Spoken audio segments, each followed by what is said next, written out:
Lee Fang is somebody who, for our viewers, needs no introduction, so I don't know exactly why. I'm about to give a short one, but he is an independent journalist who is based in San Francisco, where he covers political and corporate wrongdoing. He does a lot of shoelace investigative financial reporting on Substack at leefang.com. He previously was a reporter for The Intercept, where he was my colleague for several years. He also worked at The Nation and Vice. He has a new article out today on his Substack entitled "The Trump Administration Enacts Vast Censorship of American Scientists Over Israel," which regards what I mentioned at the top, which are these new rules from the National Institute of Health that punish medical researchers with a denial of funds unless they're willing to sign a pledge that they do not support or participate in a boycott of Israel. Just the latest in a multitude of censorship programs just in 3 months of the Trump administration, aimed not at protecting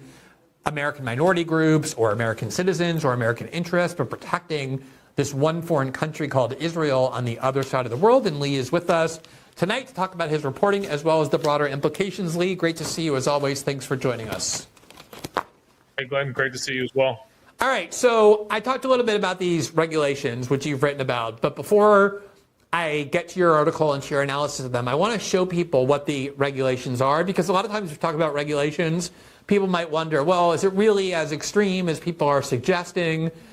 Is it really so clear that this is what's happening? It sounds kind of impossible that the NIH, especially now run by Dr. Jay Bhattacharya, who made his name as a free speech advocate during COVID. He himself was censored despite being a medical expert and a scientist at Stanford, made a big deal out of the importance of free speech. Is an agency run by Dr. Jay Bhattacharya really telling cancer researchers and Alzheimer researchers that they'll lose federal grants if they participate in the boycott of Israel, and that they're required to get that money to sign a pledge saying they don't support the boycott of Israel. So I just want to show people the relevant part of the regulation and read it to them just so people understand how clear it is. So this is the regulation that was issued today. It's from the National Institute of Health, which is part of the Health and Human Services agency. So it's technically RFK Jr.'s agency. The National Institute of Health often has a lot of autonomy. It's dated April 21st. The title is Notice of Civil Rights Term and Condition of Awards. And here's the text policy. Effective with the issuance of this notice, the following term and condition applies. Recipients of federal grants must comply with all applicable federal anti-discrimination laws material to the government's payment decisions under the law governing grants. The definition as used in this clause, quote, discriminatory prohibited boycotts means refusing to deal, cutting commercial relations, or otherwise limiting commercial relations specifically with Israeli companies or with companies doing business in or with Israel or authorized by, licensed by, or organized under the laws of Israel to do business. 2, grant certification, award certification. By accepting the grant award from NIH, recipients are certifying that, quote, 1, they do not engage in and will not engage in, for the term of this award, a discriminatory prohibited boycott, which was defined to mean boycotting not any country in the world other than Israel, just Israel. And then it says NIH reserves the right to terminate financial assistance awards and recover all funds if recipients during the term of this award operate any program in violation of federal anti-discrimination laws or engage in a prohibited boycott. Now, the thing about this, Lee, that is so amazing to me is that under this NIH rule, you're eligible to receive major medical grants from NIH, major research grants to find cures or treatments for diseases, if you boycott any single country in the world on the planet except for Israel. And in fact, you're even allowed to boycott American states. We've seen boycotts organized politically toward American states over the past 10 years. They boycotted Indiana and North Carolina over so-called bathroom bills. They boycotted the state of Georgia over their voting rights or their voting laws about voter ID and the like that they compared to Jim Crow. They lost all sorts of opportunities. You're perfectly allowed to boycott American states. You can boycott, in fact, you're required to boycott because the government makes you, Russia and Cuba and Venezuela and Iran and China. You can boycott Peru or Indonesia. You can boycott Uruguay or Norway. You just can't boycott the state of Israel if you want to receive federal funding for conducting medical research to find cures and treatments for diseases. Do I have that right based on the language of the policy? Yeah, I believe you do, Glenn.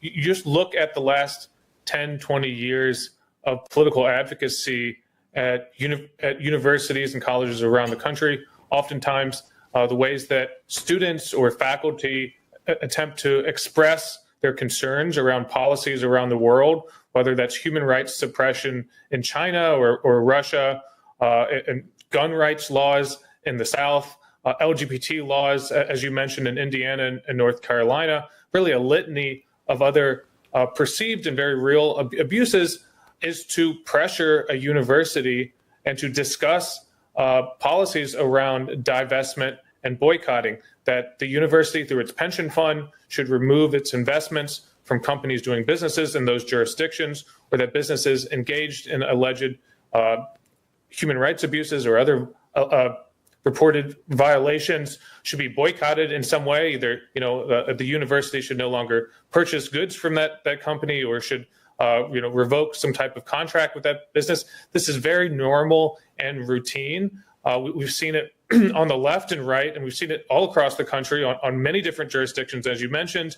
What these rules, the NIH rules, do is that they prohibit only one form of boycott, only one form of divestment, and that is against the state of Israel. Over the last 10 years, since 2015, we've seen a number of state legislatures enact very similar laws, the so-called anti-BDS bills. Now, I believe 37 or 38 states have enacted these since 2015, and these laws prevent government contractors from engaging in boycotts or divestment or similar protests of the state of Israel, from engaging in state commerce with those states that have enacted those laws. I mean, many have been challenged in court as a suppression of First Amendment rights.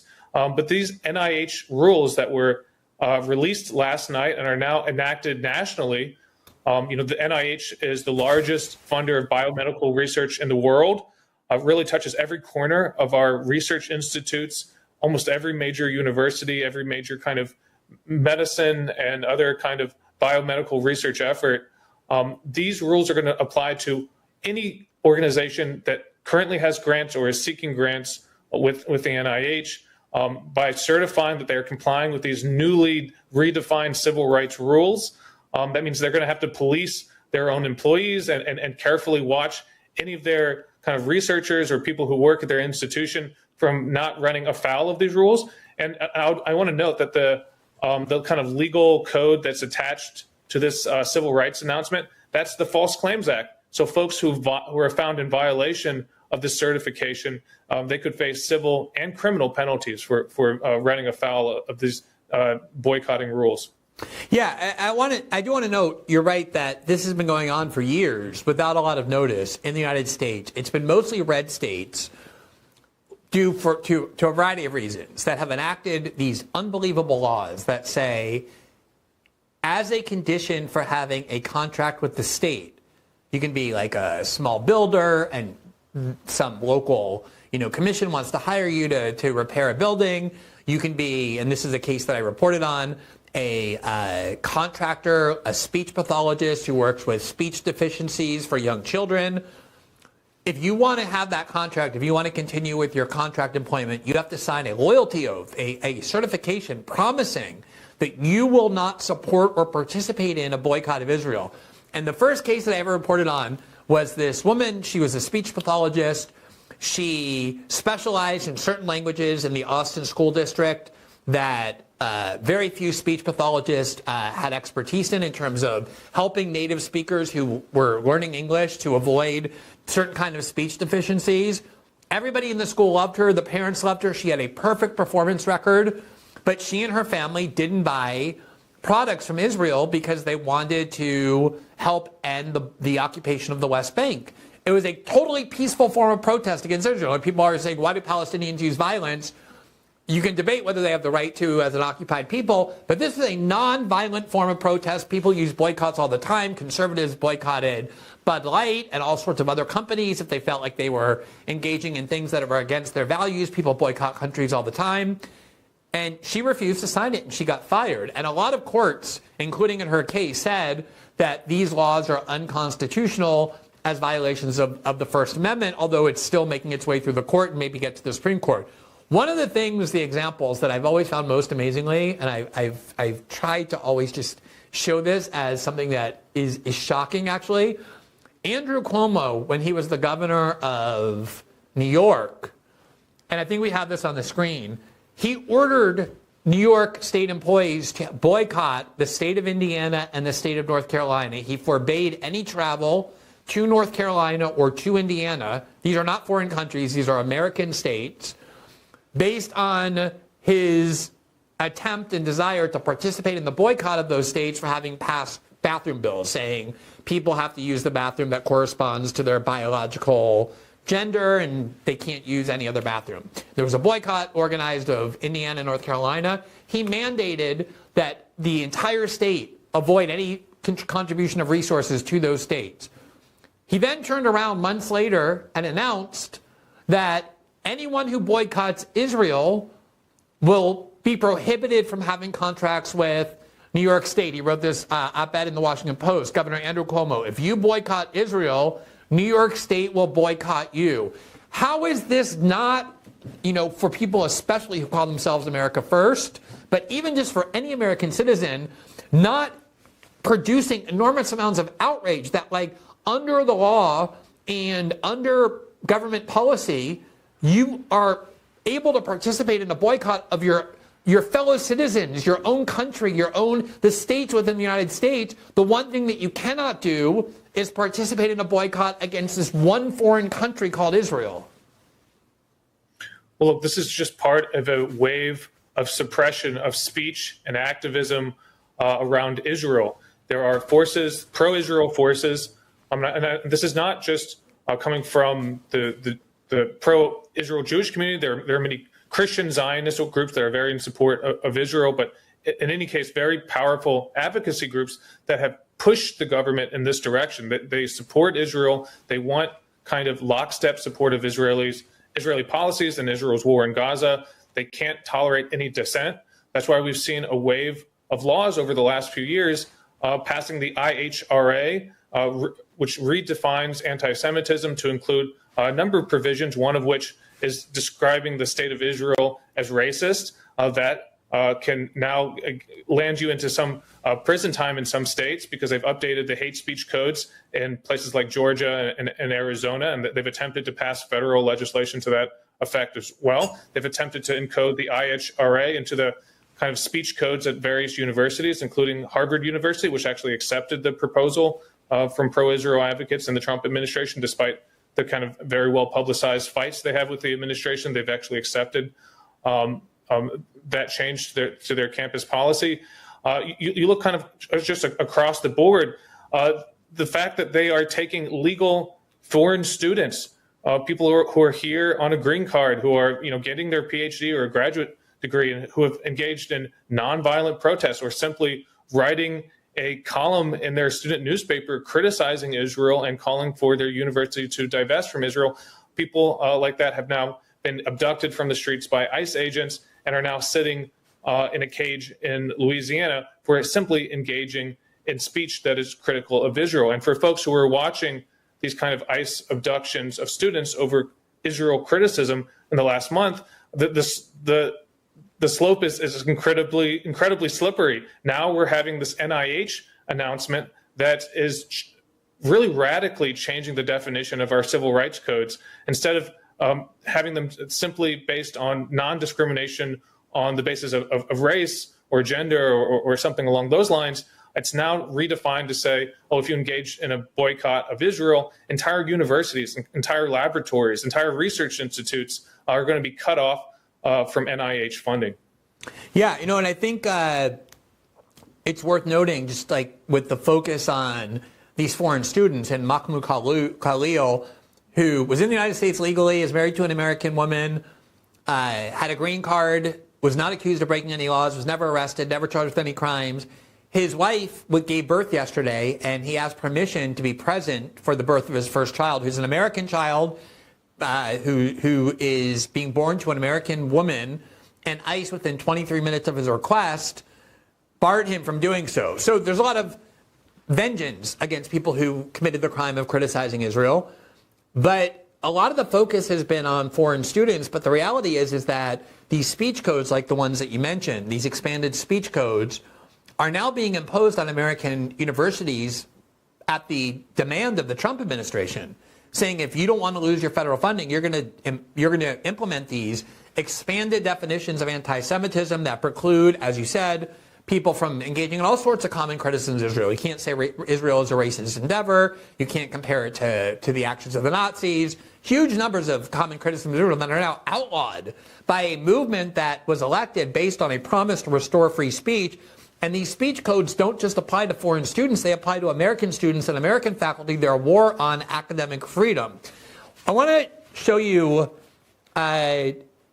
one of the two tweets that RFK Jr. posted to X shortly after being confirmed as HHS secretary, because, RFK Jr. ran for president on a platform of improving American health, of getting additives and chemicals out of our diets, of no longer having our FDA process captured by big pharma. A lot of, I think, noble and well-intentioned promises that he made about what he wanted to do as HHS secretary in order to improve American health. He's in office for about 6 seconds, and two of his first tweets are designed to claim that one of the gravest health problems that America faces is anti-Semitism in general and anti-Semitism in particular on American colleges, and that Health and Human Services will be devoted to cleansing anti-Semitism and purging it from our schools in order to improve health. Here's what he tweeted on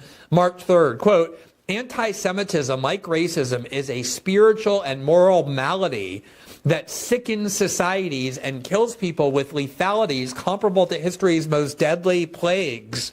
In recent years, the censorship and false narratives of woke cancel culture have transformed our great universities into greenhouses for this deadly and virulent pestilence. Making America healthy means building communities of trust and mutual respect based on speech freedom and open debate," which very quickly translated into punishing people who criticize Israel. Do you think that these kinds of policies, and I heard from people who know Jay Bhattacharya very well because he is the head of the National Institutes of Health that issued these regulations, who insist that this did not come from his initiative, that this is not something he got into office. He's only been the head of the NIH for, I think, less than a month now. That this was sort of coming from an administration-wide pressure campaign to demand that all agencies do something to restrict the expression of anti-Semitism. What do you make of the political kind of pressures that are producing this avalanche of free speech attacks about this one issue in such a short period of time? Look, the Seventh Eye, an Israeli investigative news outlet based in Israel, engaged in the equivalent of Freedom of Information Act requests, public document requests, litigation against the government of Israel to obtain internal documents. They eventually succeeded and obtained hundreds of documents that show that since 2017, the Israeli government has poured millions of dollars into a secret effort to pass the original anti-BDS laws in state legislatures. I mean, it's really well documented that they were sending money through various proxy groups to groups like the Israel Allies Foundation, which included some of the very first state legislators who passed these laws. Not only that, they were inviting the state legislators to Israel. There's a video press conference of Benjamin Netanyahu giving a big ceremonial check and thanking the state legislators for passing these laws. It's not in secret that Israel has campaigned to restrict American speech, to pass laws like the anti-BDS and IHRA statutes that we've seen go into effect. But of course, it's also the many billionaires and very wealthy interest groups and organized interest groups that are pressuring this administration. It is incredibly hypocritical on one level for an administration that campaigned last year on a mantle of free speech and free expression and social media free speech to now flip and engage in this kind of rampant, really draconian clampdown on free speech. But this is also an administration that has worked hand in glove with many of these pro-Israel advocacy groups.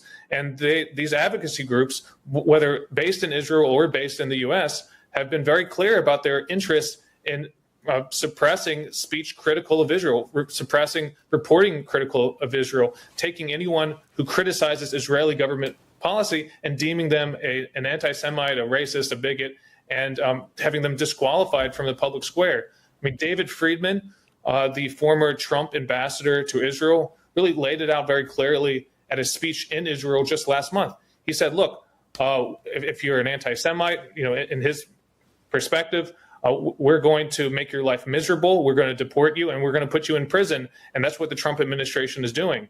I mean, that if you watch that clip, you listen to David Friedman's words, that does not sound like a government or a government official that is interested in the basic principles or foundation of the First Amendment or free speech. This is someone who's looking to suppress and literally jail their political opponents. Yeah, he was Trump's ambassador to Israel in the first term, and Trump has talked about the possibility that he might become his U.S. ambassador to the UN now that at least Stefanik is going to stay in Congress.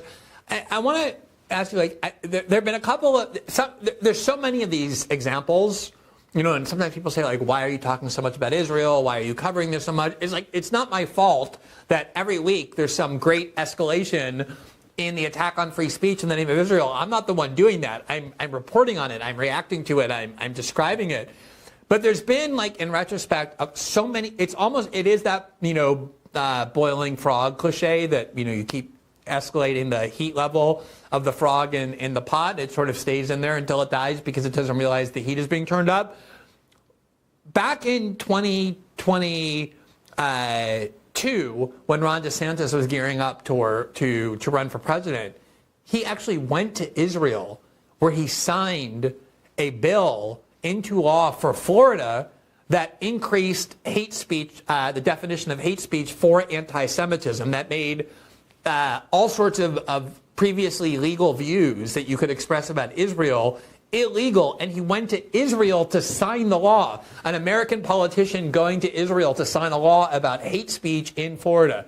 And then also people have forgotten that the TikTok ban, though originally justified in the name of stopping Chinese influence, by all reports only ended up getting enough votes to pass because of the perception that TikTok was allowing too much anti-Israel or pro-Palestinian speech after October 7th, and that was the reason why so many Americans have turned against Israel. So we've seen so many extreme examples on a bipartisan basis. It was Biden who really pushed the TikTok bill for Israel, not really for China. And one of the things we've seen, Lee, over the past couple of months is a pretty sharp and noticeable decline in support for Israel across the demographic groups in the United States, with the exception of older sort of Fox News watching Republicans who still solidly support Israel. But even younger Republicans have had a sharp decline in their support for Israel. And I'm wondering about the sort of cause and effect of this. On the one hand, we've seen this with left liberal censorship, that when you start telling people over and over that they can't say certain things, that they're going to be punished for expressing certain ideas, it creates a resentment and therefore a backlash, almost strengthening the ideas that you're trying to suppress. But on the other hand, I think censorship is often a tool of the desperate. The more people perceive that they're losing a debate they really care about, that they feel like their interests are at stake in, the more desperately they turn to censorship in order to try and, as a last resort, prevent them from losing the debate. And I think with Israel, they're looking at trends throughout the West, especially after October 7th, where they're seeing a decline in support for Israel because people are watching them blow up Gazan babies every day. And I'm wondering what you make of the cause and effect. Is it sort of both fueling each other, or is it one or the other? I think just for the stated goal of reducing anti-Semitism or hatred or persecution of Jews, that this will not accomplish those goals. This will, if anything, do the reverse and possibly fuel conspiracy theories and hatred. I think we've seen this over the last 10 years of, for lack of a better term, woke. There were many abuses by people who were affiliated with the Black Lives Matter and other kind of critical race theory movements, who were very concerned about historical injustices, concerned about a minority group that has faced discrimination in the past. And in order to kind of express their concerns around discrimination, they kind of engaged in a form of revenge discrimination, attempting to censor what people were allowed to say around race-related issues, deplatforming conservative speakers or anyone who basically disagreed with them on these issues, pushing efforts to silence speech and suppress speech around identity-related issues, racial identity-related issues, which I think has not produced better race relations. It has, in fact, increased kind of racial animosity and has not improved where we stand today in terms of racial discourse in this country. I think the same kind of essential elements of the dynamics of woke are now playing out with Israel. Of course, some of the variables are different. A nation state is involved. There's some other powerful interest groups that are involved that were not involved in the kind of racial debate. But on Israel, on Jewish matters, taking people who have a sincere concern around Israel, who are not anti-Semites, who simply do not agree with Israeli policies towards the Palestinians, whether that's in the West Bank or in Gaza or elsewhere, who have very genuine concerns about this war in Gaza, and branding them as anti-Semites, attempting to censor them, attempting to deplatform them, attempting to get them fired or deported or to suffer in some way. And to do this under the mantle of fighting anti-Semitism, I think is going to cause a real backlash, and it will not further, I think, all of our kind of shared goals of promoting no racial discrimination, of promoting peace in the region, of promoting greater understanding and tolerance. So, I see this as a very dark trajectory. It did not improve. The similar dynamics did not improve with BLM, and I think we're going to see that with these attempts to silence criticism of Israel.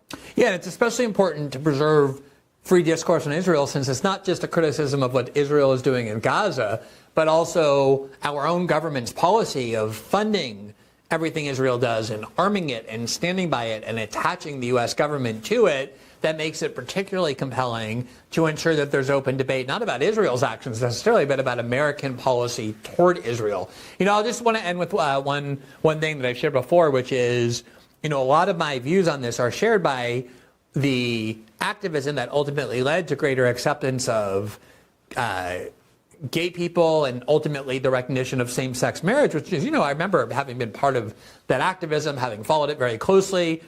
There was never this idea that, there's all these anti-gay pervasive views that have been cultivated through religion and culture and social influences for decades, and so the solution to it is to censor it or to punish its expression.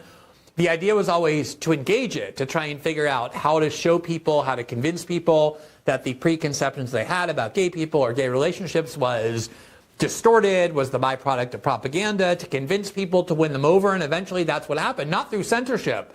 And then you see these kind of new social movements, certainly Black Lives Matter, but also gender ideology, issues surrounding gender identity and trans issues and non-binary identity and the like, that have very much relied on a similar sort of suppression that I think in turn has created the same kind of backlash that we're seeing in terms of the Israel debate, because at some point people are going to start to ask, wait a minute, why are all these rules being implemented in my country that make it punishable or in some other way outlawed for me to question this foreign government and my own government's financing of it and support for it? And it's so predictably likely to lead to the opposite of what they say their goal is, which is reducing anti-Semitism, because people generally do have a backlash toward, a resentment toward those who they think are trying to prevent them from saying what they believe or even asking questions about things they don't understand. And I think we're clearly headed down that path in a way that is very dark and dangerous, as you said, not just on the principle of free speech, but in terms of the goals that these people say that they're trying to achieve. All right, with that, I just want to note one more time Lee's article. It was published today. To my knowledge, it's the only one about these NIH regulations, at least before we aired the show, which is the Trump administration enacts vast censorship of American scientists over Israel. It has a long analysis of not just the NIA regulations that we talked about today, but the broader implications of the Trump's administration's growing campaign to censor speech critical of Israel and to punish Israel critics as well. Lee, it's always great to see you. I hope people will continue to follow your work at Substack, and we will, I'm sure, see you back on our show shortly. Thanks, Glenn. Thanks for having me. Take All care. right, talk to you soon.